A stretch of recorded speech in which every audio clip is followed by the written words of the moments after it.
Are you looking to engage with specific users on Twitter by tweeting a poll?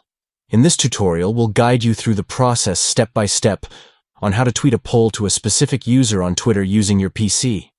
Firstly, open Twitter and navigate to the profile of the user you want to tweet the poll to. Once you're on the profile, locate and tap or click on the settings icon situated in the top right corner of the screen. Next, a drop-down menu will appear.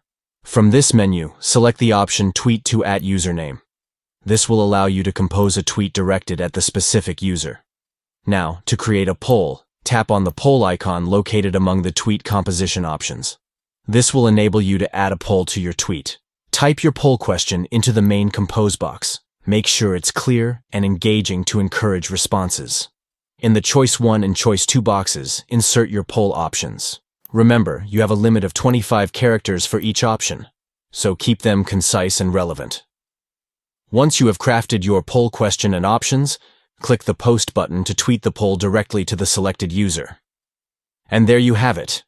You've successfully tweeted a poll to a specific user on Twitter. Engage with your audience and gather insights with this interactive feature. Try it out on your next tweet.